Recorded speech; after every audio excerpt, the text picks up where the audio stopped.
Bom, agora vamos passar, então, a comunicação do Luca Moreira de Carvalho Gonzaga. Ele é bacharel em Filosofia pela UFPG, atualmente cursa licenciatura aqui também.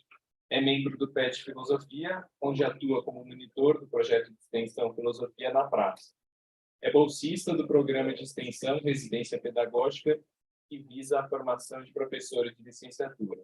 Então, Luca, obrigado pela presença e passo a palavra.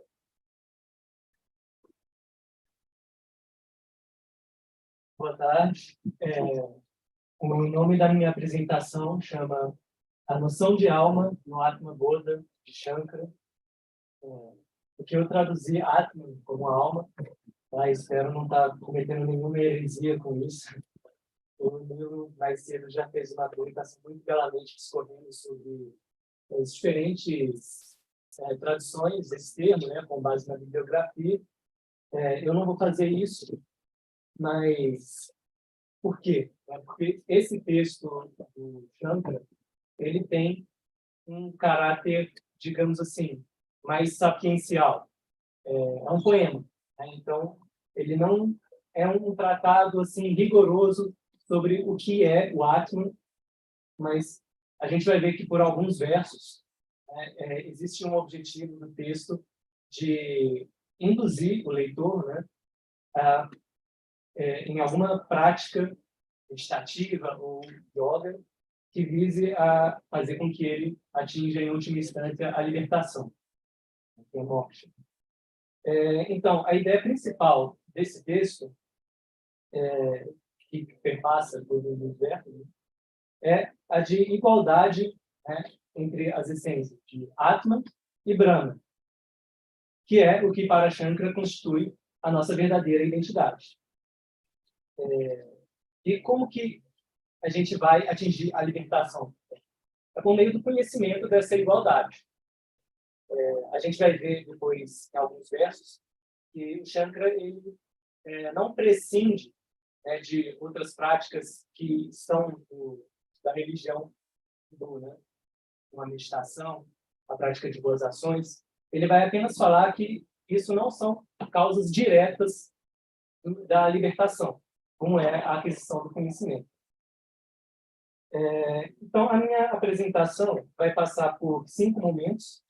Né? No primeiro momento, eu vou falar sobre o que consiste exatamente essa identidade entre Atman e Brahma.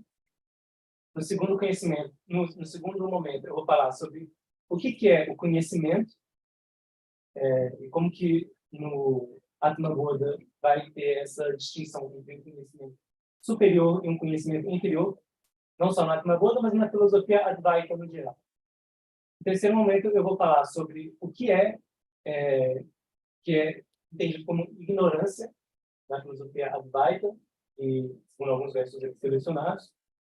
No quarto momento, eu vou falar sobre as diferenças entre Atman, Jiva, e por último, eu vou falar de Yoga, né, no sentido de como que Shankara vai prescrever essas práticas meditativas, práticas que façam com que o discípulo qualificado, né, possa seguir nesse caminho de conhecimento da sua verdadeira identidade, que é Atman e Brahma. Então, passando agora os versos, eu vou, como eu disse, né, selecionei aqui alguns versos que eu traduzi diretamente do inglês, de uma edição do Swami Nikhilananda. Então, eu vou ler aqui o primeiro verso, né? Que diz o seguinte: eu estou compondo o Atma Bodha para servir as necessidades daqueles que foram purificados pela prática das austeridades. São pacíficos no coração, livres de desejo e que aspiram à libertação. Primeiro, o que consiste essa libertação? Como a gente já falou aqui nas considerações iniciais, a identidade entre Atman e Brahma. E no que consiste exatamente essa identidade, segundo o Shankara? É a superação das distinções entre sujeito e objeto. Ou seja, para não usar essa terminologia, que às vezes pode soar moderna demais, né, essa ideia de que existe uma pessoa que conhece um objeto que é conhecido. Então, é mais nesse sentido que eu estou usando esses termos aqui de sujeito e objeto. E esse conhecimento do Atman, ele vai ter diferentes níveis de realidade. Que vai ser uma dimensão ontológica, né, e uma dimensão psicológica. A dimensão ontológica diz respeito àquilo que está fundamentado no ser, no real, que em última instância é Brahma, traduzido como o absoluto. Assim, Deus, eu imagino que não seja uma tradução muito boa, né? Apesar de que tem gente que escolhe, mas acredito que Deus traz uma ideia muito personalista, né, para a noção de Brahma, que não existe aqui no Atma Buda, né? E qual que é esse nível da realidade, que é uma dimensão psicológica do conhecimento de Atma? Justamente a nossa experiência do mundo, que, na maior parte do tempo, é baseada na ignorância dessa identidade. E aqui, passo para o segundo verso. Né? Aí ele vai fazer uma analogia com fogo, assim, para explicar como que dá essa relação de causas diretas e indiretas. Então, ele diz: assim como o fogo é causa direta do cozimento de um alimento, do mesmo modo, o conhecimento, nenhuma outra disciplina, entendido aqui como meditação ou prática de boas ações, né, é a causa direta da libertação, pois a libertação não pode ser atingida sem o conhecimento. Aqui a gente pode falar, assim, grosso modo, de causas diretas e indiretas dessa libertação. A causa direta vai ser o conhecimento do Atman, né, que é a nossa verdadeira identidade, que é semelhante em essência com o Brahma. Ou seja, assim como no cozimento, a água e a panela, elas são necessárias para você cozinhar ali aquele alimento, não são necessárias, né? Mas o cozimento não se dá sem a água e a panela. Do mesmo modo, a libertação não se dá sem a meditação e sem essa prática de boas ações. Mas, de forma direta, o que vai causar essa libertação vai ser o conhecimento. Então, quando a gente fala de meditação, de prática de boas ações, eu sempre acho que é importante assim fazer uma breve digressão sobre religião e Vedanta, né? No sentido de que o Vedanta ele não é religião, mas pressupõe religião. Ou seja, tem um aspecto filosófico também. Por isso que, às vezes, para uma pessoa que não está familiarizada com o Vedanta, pode achar que, quando a gente está falando de meditações, né, de ação dármica, e isso, de alguma forma, não indica assim, como uma filosofia, mas é por isso, né? Porque são coisas que estão juntas, mas uma não é reduzível à outra. No terceiro verso, e aqui eu já vou passar para a explicação do que seria a ignorância e como que se dá a nossa relação com o mundo, né? O Shankara diz: a ação, o karma, né, não destrói a ignorância, não desfaz a ignorância, pois não está em conflito com ela. Apenas o conhecimento desfaz a ignorância, assim como a luz desfaz a escuridão. E aqui a ignorância é tomar o irreal pelo real. Ou seja, acreditar que as distintas formas, né, e objetos que nós enxergamos no mundo fenomênico têm em si fundamento no ser. Quando, na verdade, essas coisas estão todas fundamentadas em Brahma.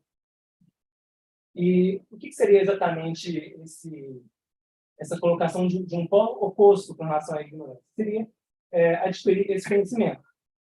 Né? E aqui eu faço uma distinção entre conhecimentos inferiores e conhecimentos superiores. E por que essa ideia de pares de contratos? Porque você tem nessa dimensão do conhecimento inferior que diz respeito a tudo aquilo que nós usamos assim, para viver mesmo no dia a dia. Então, tudo aquilo que está no âmbito mesmo até da ciência, da filosofia, segundo Shankara, vai ser um conhecimento inferior, porque não é algo que vai causar de forma direta a nossa libertação do samsara. E o conhecimento superior o conhecimento aqui no sentido de jnana, né, que é o termo em sânscrito, ele vai se dar por uma dimensão epistemológica em que só há um par de contrários, né, que é conhecimento e ignorância. E aqui, enquanto um indivíduo não iluminado, não liberto do samsara, ele vive apenas na ignorância, né? Ou seja, ele não enxerga outro polo, né, dessa relação de contrários. O indivíduo que atingiu esse conhecimento e se libertou do samsara, por outro lado, ele como se vivesse apenas na consciência desse conhecimento, certo? Então, não assim, você vai ter algumas discordâncias, né, entre autores advaita, que vão falar assim, que a verdadeira libertação só se dá após a morte, né? Porque enquanto um indivíduo ainda vive, estaria ali um pouco de ignorância que faria com que ele respeitasse alguns impulsos corpóreos, né, como desejo de se alimentar, vontade de, sei lá, de dormir, fazer qualquer outra coisa assim, relacionada à nossa fisiologia mesmo, né? E a ignorância, por sustentar essa falsa ideia de ego que os indivíduos não iluminados têm, vai estar no âmbito da ilusão, que o termo sânscrito aqui é Maya. E como que se dá essa relação entre Maya, o mundo e a nossa experiência? Aqui eu faço uma breve digressão com base no comentário desse Swami Nityananda, que ele explica Maya como composto desses 3 gunas, né, que em sânscrito significam qualidades. Não qualidades assim no sentido, por exemplo, do branco ser a qualidade dessa mesa, né? Por exemplo, a mesa poderia ser de qualquer outra cor que não o branco. Esse é o sentido que a gente normalmente entende de qualidade. Mas aqui esses gunas são entendidos como qualidade de Atman, mas como sendo os seus componentes, certo? Ou seja, o que são esses gunas? Eles são 3. O primeiro vai ser rajas, né, que tem um princípio assim, ativo, né, de incitar a ação no ser humano. O segundo princípio é tamas, que vai ser esse princípio de estar sempre nos puxando para a ignorância a respeito da nossa própria identidade. E o terceiro princípio é sattva, que vai ser, às vezes a gente pode ser tentado a compreender que ele é um oposto a tamas, mas não, ele é independente do rajas e tamas, e vai ser esse princípio que vai nos inclinar à realização de boas ações, né, de bons pensamentos, em última instância, tudo que diz respeito à nossa inclinação e nosso desejo de atingir a libertação. E a causa da ignorância, portanto, vai ser uma primeira movimentação desses gunas na mente, por vontade de Brahma. E aqui, essas movimentações, em termo técnico, no sânscrito, é vriti. E aqui a gente lembra, é inevitável, né, lembrar aqui dos Yoga Sutras de Patanjali, que logo no primeiro versículo ele define o yoga como sendo a cessação justamente do quê? Desses movimentos, desses vritis. E a gente pode entender assim como flutuações mentais, como pensamentos desordenados, né? Então esse seria o sentido da ignorância aqui, e o objetivo do yoga é justamente destruir isso. E aqui eu cito o verso 24 do Atma Bodha, Shankara diz: uma tal noção como eu conheço é produzida pela união devido à não discriminação de uma modificação ou movimento da mente, ou seja, esses gritos, com 2 aspectos de Atma, a saber, existência e consciência. Aqui, esses 2 aspectos estão numa linguagem figurativa. Esse é um poema, então a linguagem poética está bem presente, mas a gente sabe que Atma ele também é efável, transcende as categorias de tempo, espaço, e tudo isso, né? E aqui, quando o Shankara fala uma tal noção como eu conheço, está pressuposto aqui 2 modos como a gente afirma o eu. Né? O que é o eu? Como a gente fala mesmo, o que a gente pensa quando a gente fala esse pronome pessoal? Então, você tem o eu, que está pautado na ignorância, ou seja, da ignorância que o sujeito tem a respeito da sua própria identidade. E, nesse sentido, ele vive no mundo de Maya. tomando o irreal pelo real, acreditando que os objetos, as formas aqui do mundo fenomênico têm um fundamento em si ontológico, né? Ou seja, ele não enxerga que o mundo fenomênico tem um fundamento, em última instância, em Brahma. E você tem um outro eu, que sim, é a nossa verdadeira identidade, o Atman, que tem esse conhecimento da sua identidade com Brahma, e por isso atingiu a libertação, libertou do samsara, enfim. E aqui, já entrando na sessão, na quarta e penúltima sessão da minha apresentação, eu vou falar um pouco sobre a diferença entre Atman e Jiva, né, que é citada aqui no versículo 26 desse poema do Shankar. Ele diz: a alma que se enxerga como diva é tomada pelo medo, assim como o homem pensa que uma corda é uma cobra. Essa aqui é aquela clássica analogia para explicar a sobreposição, né? A jasa.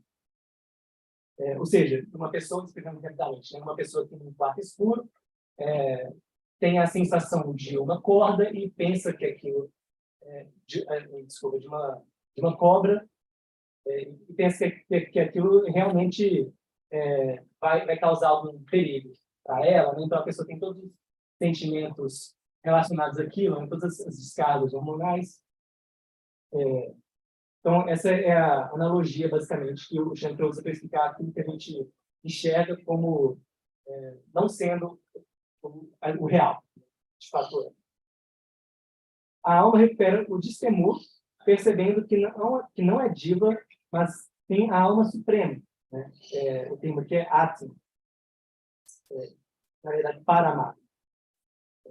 Só para fazer essa distinção entre um aspecto particular e um aspecto universal da personalidade, né?